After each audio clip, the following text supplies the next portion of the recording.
Si Berondong Tampan Mengejar Cinta. Episode 17. Melamar Janda Cantik.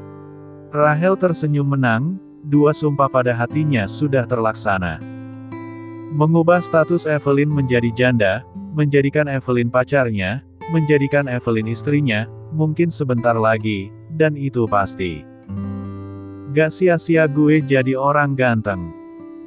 Rahel menatap Evelyn penuh harap, ia akan melakukan sesuatu sebagai apresiasinya pada pengakuan kekasihnya itu. Bye. Evelyn memegang lengan Rahel saat kekasihnya itu akan pergi. Kenapa? Tanya Rahel. Aku masih. Evelyn tampak ragu mengatakannya. Nanti aku jemput. Sekarang aku harus pergi kerja. Rahel tahu Evelyn saat ini masih canggung dan merasa bersalah pada orang tuanya, namun ia ingin Evelyn membuang rasa itu sehingga ia sengaja meninggalkan Evelyn dan pergi ke kantor. Lihatlah mereka menerimamu dengan tangan terbuka, kau harus membalasnya, ucap Rahel lagi sambil mengusap pipi kekasihnya. Evelyn nampak berpikir, dia harus membuang rasa bersalahnya. Hanya kerinduan yang harus ia pikirkan saat ini. 6 tahun tidaklah waktu yang singkat bukan? Evelyn mengangguk dan membiarkan Rahel berangkat ke kantor. Ancila nampak bermain dengan omanya, Mama Nena. Pak Haris sedang berada di kamarnya saat ini. Lah begitu bahagia atas kepulangan putrinya itu, namun ia memikirkan dalam apa yang ia bicarakan dengan Rahel di ruang kerjanya tadi. Flashback. Aku mencintai anak bapak, kunjunganku ke sini selain ingin mengantarkan Evelyn, aku juga ingin meminta restu dari bapak, setelah anak itu lahir aku akan menikahi anak bapak, ucap Rahel tanpa beban sedikitpun. Ia nampaknya benar-benar serius ingin melamar Evelyn. Tuan muda maafkan saya, anak saya umurnya sudah jauh dari Anda. Bukannya saya lancang, namun apakah Tuan Muda sudah memikirkan matang apa yang Tuan Muda katakan tadi? Sebagai orang tua, Pak Haris hanya tidak ingin putrinya disakiti lagi. Rahel memang sangat baik, tapi mengingat Rahel masih muda ia takut saat sudah menikah nanti Rahel malah belum puas membujang. Aku yang merasakannya, singkat Rahel. Baiklah Tuan Muda, jika Tuan Muda Rahel memang mencintai anak saya akan dengan senang hati merestui hubungan kalian, ucap lega Pak Haris. Panggil saja aku Rahel, jangan Tuan Muda, aku serasa seperti bicara formal saja, ucap Rahel. Ah iya Tuan, nak Rahel, Pak Haris berkata canggung namun dalam hatinya sangat senang bisa mendapatkan calon mantu seperti Rahel. Dan lagi, anak yang dikandung Evelyn itu adalah anak Fendi, hanya mama dan papaku saja yang mengetahui kebenarannya, mereka juga menerima itu, dan sekarang keluarga bapak sudah mengetahuinya juga, aku harap bapak bisa menjaga rahasia ini. Pak Adrian dan istrinya sudah tahu bahwa anak yang dikandung Evelyn bukan cucu kandungnya, berarti Evelyn berhubungan baik dengan calon mertuanya, begitukah? Pak Haris. Evelyn sengaja tidak memberitahu Fendi, Evelyn punya alasan untuk itu. Saat Evelyn dan aku memeriksakan kehamilannya di rumah sakit, kami tidak sengaja bertemu dengan Fendi. Ia tidak mengakui anak yang dikandung Evelyn adalah anaknya karena Evelyn waktu itu tengah bersamaku. Itu menciptakan salah paham sehingga Fendi menghina dan mencacinya. Ia bilang padaku, ia tidak ingin anak yang dikandungnya itu memiliki ayah seperti Fendi. Dan semua kerabat dekat kami, mengetahui anak itu adalah anakku, dan biarkanlah seperti itu sampai ia lahir dan tumbuh kelak, ucap Rahel. Pak Haris mengangguk, ia kini mengerti apa yang telah terjadi pada putrinya. Begitu banyak pertanyaan yang ingin ia lontarkan, seperti mengapa bisa dekat dengan putrinya, sudah sampai mana hubungan putrinya dengan keluarga Adrian, dan berbagai pertanyaan mengganjal lainnya. Namun mengingat betapa berkuasanya keluarga Adrian, ia mengurungkan niatnya, rasanya takut sekali kalau calon mantunya itu akan tersinggung, ia sebisa mungkin menahan gejolak keingintahuannya. Aku akan pergi, Terima kasih sudah merestui kami. Ucap Rahel tersenyum. Tuan muda. Pak Haris memanggil Rahel, namun Rahel tidak menghiraukannya. Enak Rahel, panggil Pak Haris lagi. Rahel pun menoleh, iya. Sahutnya. Bolehkah saya minta dipanggil Papa? Agak ragu, namun Pak Haris tidak bisa lagi menahannya, ia sangat bahagia saat ini. Tentu. Rahel menjeda kata-katanya, Papa mertua.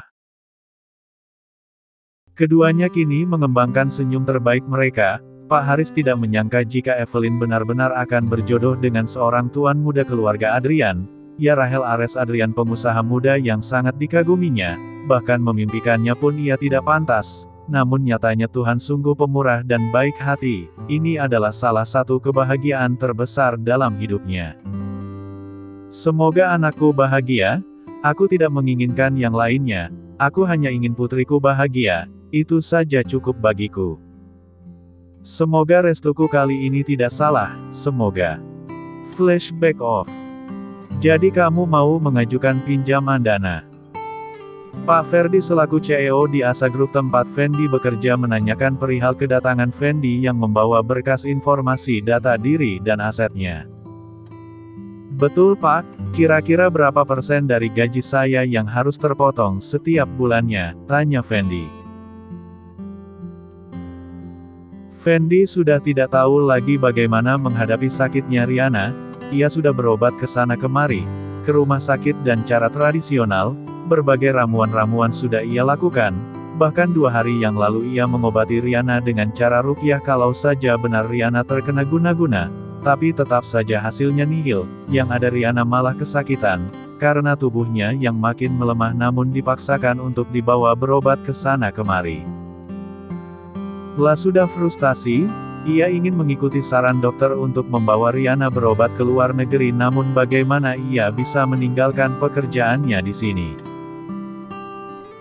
Dan akhirnya duduklah ia di sini, di ruangan Pak Ferdi atasannya, ia ingin mengajukan pinjaman dana sekaligus meminta izin 1 minggu untuk cuti, karena ia ingin mengurus keberangkatan dan pengobatan istrinya ke luar negeri. Kalau pinjamannya disetujui, ia akan mencari orang untuk mengurus istrinya selama di luar negeri, karena ia harus pulang melanjutkan kembali bekerja. Lah tidak tahan, tubuhnya lelah, mukanya sudah pucat seperti mayat, tiap malam ia terjaga karena Riana yang tak hentinya berucap sakit, Riana sungguh kesakitan karena kondisinya kini. Borok di kakinya sudah semakin parah, bahkan baunya sudah agak membusuk meskipun sudah dibungkus. Wajahnya sudah buruk rupa, ruam merah yang menebal serta bernanah menghiasi wajah mulusnya dulu, meskipun ia rutin mengobatinya itu semua seakan tidak berguna, sama sekali tidak ada tanda-tanda kesembuhan dalam dirinya, tidak ada lagi Riana si cantik yang mampu merebut suami orang dengan bangganya dulu. Kakinya kini sudah lumpuh, sudah tidak ada lagi rasa sakit walau ia menghentakkannya dengan keras. Bayi di kandungannya pun nampak tidak baik-baik saja, kondisi bayinya melemah, karena kurangnya nutrisi dari ibunya. Beberapa hari ini Riana tidak bisa makan barang sesuap, tenggorokannya sakit karena ternyata terjadi peradangan di tenggorokannya, membuatnya susah bicara apalagi untuk menelan makanan. Dan dengan kondisi istrinya seperti itu, mana mungkin Fendi bisa makan dan tidur dengan tenang. Terserah kau saja, 20, 30, perusahaan pasti akan menyetujuinya, ucap Pak Ferdi. Kalau gitu, saya akan minta pemotongan 20% dari gaji saya Pak. Fendi tidak punya pilihan lain.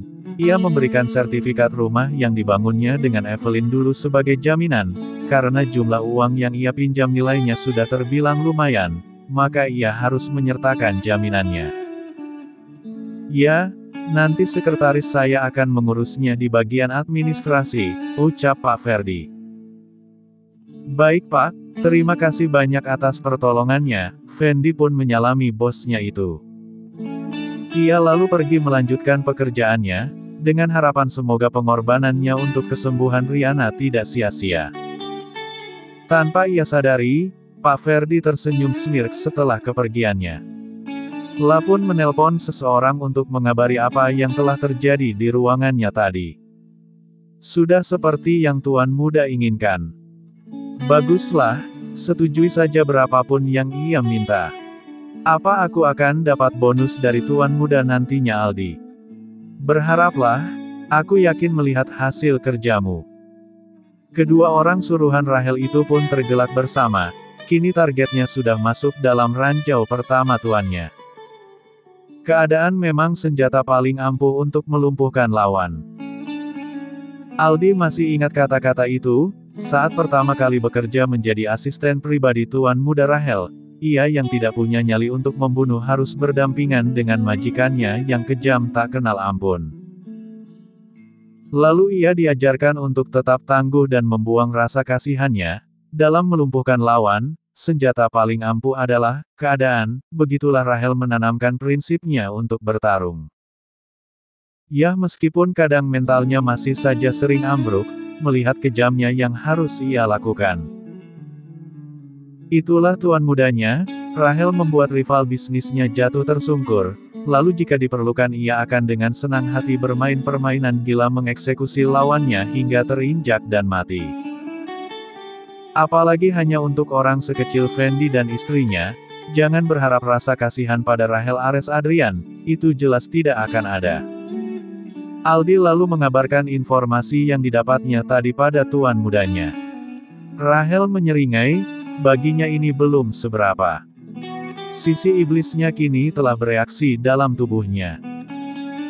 Akan ada pedih yang sangat panjang untuk kau yang telah berani menghina wanitaku. Kau akan menanggung lebih-lebih banyak lagi air mata daripada yang Evelyn jatuhkan untuk menangisi bajingan seperti kau.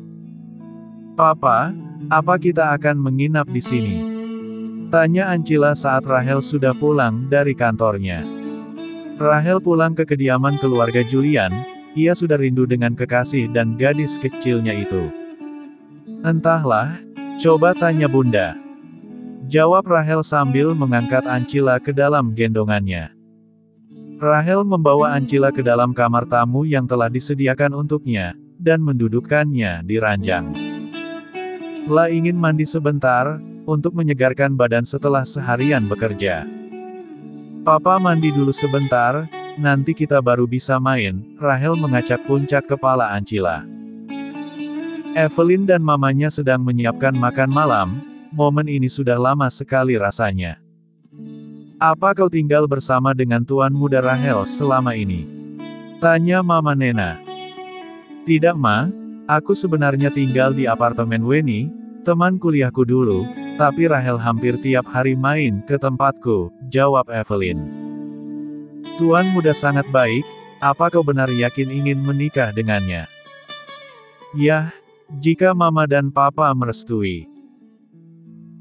Himim, semoga kalian selalu bahagia, semoga restu Mama dan Papa kali ini tidak salah. Mama Nena berdoa untuk putrinya, dalam hatinya sebenarnya belum siap Evelyn menikah lagi mengingat baru berapa bulan anak semata wayangnya itu gagal dalam berumah tangga. Evelyn mengaminkan doa mamanya. Semoga juga pilihannya kali ini tidak akan salah. Semoga ia dan Rahel bisa bahagia. Panggil Tuan Muda ke sini untuk makan malam, pinta Mama Nena. Evelyn mengiyakan, ia segera menuju kamar tamu yang ditinggali Rahel. Pintu kamarnya dibiarkan terbuka, dilihatnya Rahel sedang tertidur namun Ancila tampak sedang mengoleskan make up di wajah pada papanya itu. Entah di mana Ancila mendapatkan alat make up-nya itu. Wajah Rahel sudah putih karena bedak yang begitu tebal, di pipi kiri dan kanannya terdapat seperti stempel berwarna pink terang, dan apalagi itu, ya Ancila lengkap dengan memoleskan lipstik merah menyala di bibir papanya itu. Membuat siapapun yang melihatnya pasti tidak akan bisa menahan tawanya. Begitupun Evelyn, perutnya mulai sakit karena harus menahan tawa, ia hanya bisa cekikikan pelan takut membangunkan Rahel. Ancila menoleh ke arahnya, namun Evelyn segera meletakkan telunjuknya di bibir. Ancila yang mengerti maksud bundanya hanya bisa tersenyum karena sang bunda melihat kelakuannya kali ini. Evelyn menyuruh Ancila untuk pergi menemui Oma Nena untuk makan malam. Ancila menurut saja. Evelyn mengambil beberapa foto Rahel saat dikerjai Ancila tadi sebelum membangunkan kekasihnya itu. La tersenyum geli menahan tawa. Rahel memang masih muda, namun ia begitu dekat dengan Ancila. Bahkan Ancila tidak terlalu sering menanyakan ayahnya lagi karena kehadiran Rahel di hidupnya kini. "Bai bangun, hei bangun. Kenapa dengan mukamu?"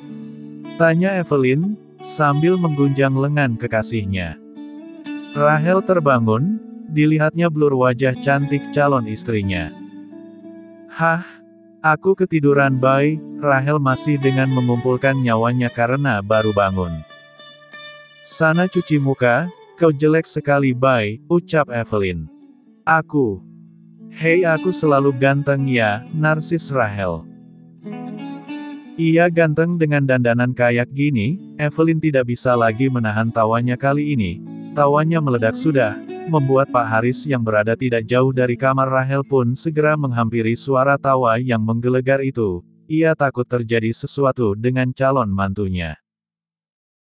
Pak Haris yang melihat penampakan muka Rahel pun hendak tertawa, namun ia segera tersadar dan langsung menahannya. Ia masih takut calon mantunya itu tersinggung. Ia masih agak ngeri mengingat betapa berkuasanya keluarga Adrian. "Kenapa dengan mukaku?" tanya Rahel. Evelyn lalu menarik tangan Rahel dan menyuruhnya ke kamar mandi. "Berkaca dan cuci mukamu," ucap Evelyn. "Kalau sudah selesai, turunlah kita makan malam," lanjutnya lagi. Rahel langsung menuju cermin, ia berteriak histeris. Sudah hancur imagenya sebagai tuan muda Rahel yang ditakuti, hanya karena ulah gadis kecilnya yang dengan santai mengaplikasikan warna-warna kehidupan di wajahnya itu, dan sayangnya ia tidak bisa marah dengan semua ini. "Kau harus lebih giat berlatih lagi Princess, ini terlalu tebal, kegantengan papamu ini jadi tersembunyikan."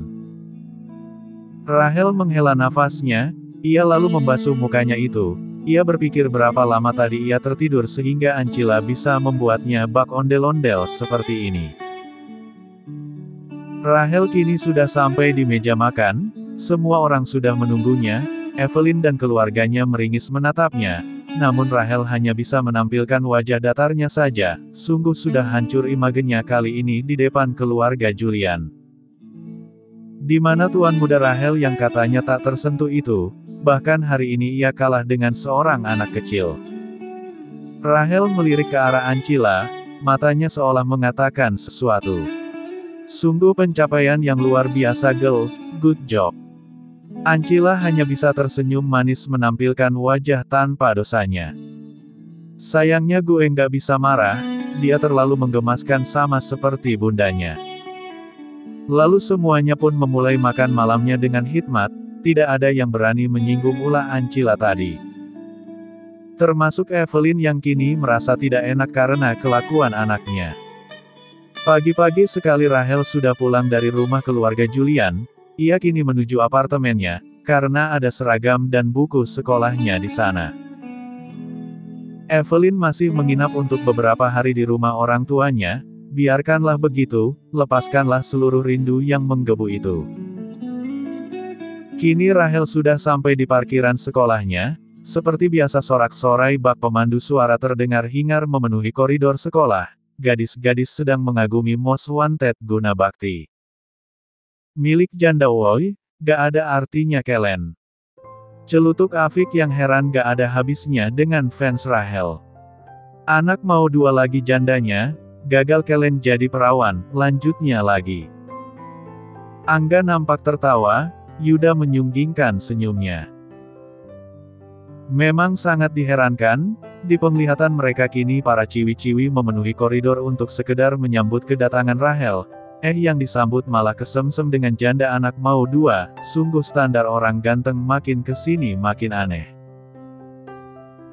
Sahabat-sahabat Rahel memang belum pernah melihat Evelyn, baik dari fotonya sekalipun, Rahel memang tidak memperkenalkan pacarnya itu, coba aja udah pernah lihat gimana aslinya Evelyn, beberani bilang nggak naksir.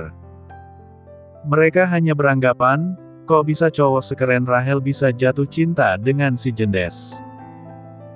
Rahel mendekati ketiga sahabatnya itu, ia mengisyaratkan ia akan ke kantin, ketiga temannya itu pun mengekor. Rahel ingin sarapan dulu di kantin, karena tadi ia berangkat pagi-pagi sekali dari rumah Evelyn, ia tidak menunggu sarapan. Angga memesan sarapan untuk teman kutubnya itu, sekalian ia membeli air mineral. Gue nggak ngangka kali si Lisa kelakuannya gitu, ucap Afik. Yee, nggak ngangka loh, padahal iyo malah pernah suka sama tuh barang murah, Angga mengejek Afik. Ya mana gue tahu tuh orang aslinya gitu, amit-amit kali, Afik bergidik ngeri.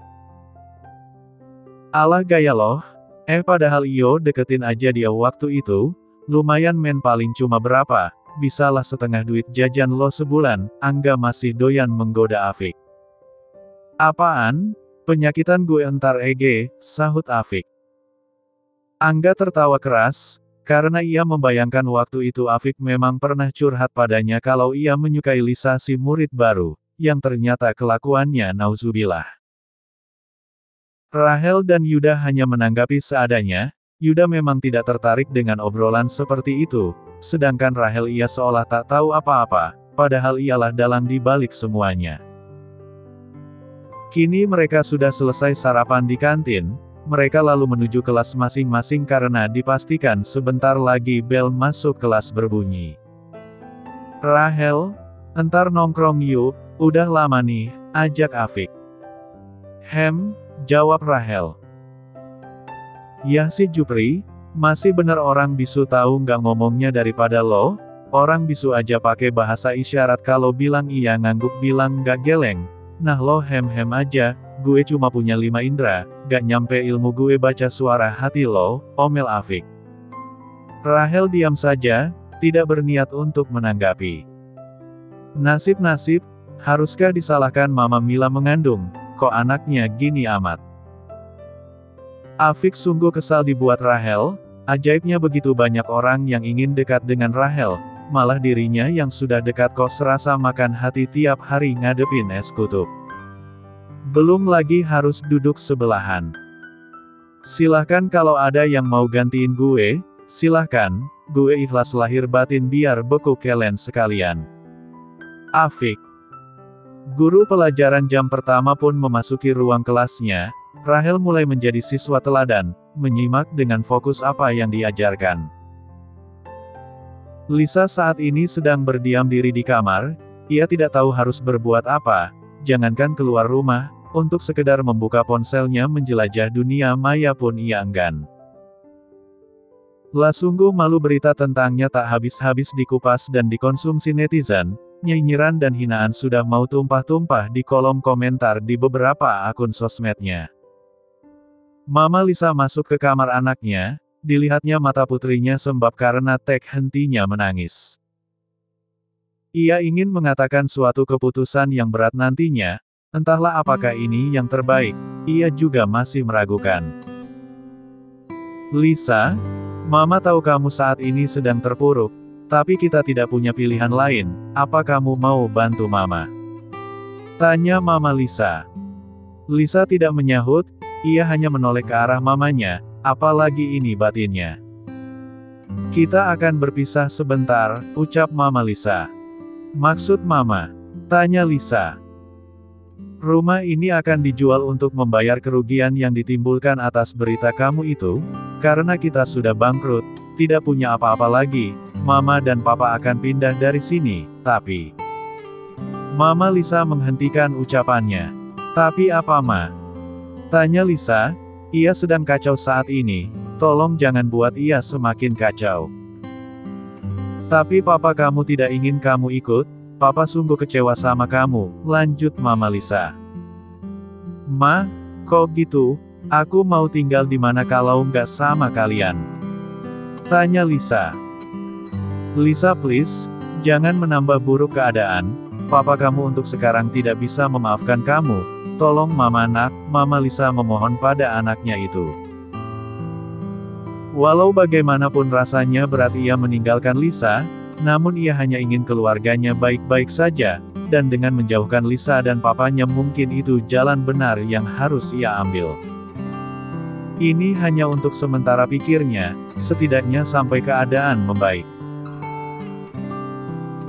Dengar mama baik-baik, ini mama ada sedikit tabungan, itu tidak banyak, karena sudah hampir habis untuk membayar kerugian perusahaan juga namun cukup jika kamu bisa berhemat, hiduplah mandiri selepas meninggalkan rumah ini, dan seringlah mengabari mama, setidaknya sampai papamu memaafkanmu Lisa, nanti kita akan kembali berkumpul bersama, ucap mama Lisa sambil meletakkan atem di tangan Lisa. Lisa menunduk. Hal yang paling membuatnya sakit bukan karena ia tak lagi bisa membeli apapun, namun berpisah dari orang tuanya dan tidak dimaafkan itulah yang paling membuatnya sakit. Mama Lisa keluar dari kamar anaknya. Ja akan pergi meninggalkan rumahnya sendiri hari ini. Ia akan pergi ke rumah kakaknya di kota X. Ia dan suaminya akan memulai hidup baru di sana tanpa Lisa anaknya, karena suaminya untuk saat ini tidak mau melihat putrinya itu. Sungguh rasa kecewa telah membunuh kasih sayang dalam sekejap. Lo bakal bayar ini Rahel, gue akan balas ini semua. Lisa bersambung.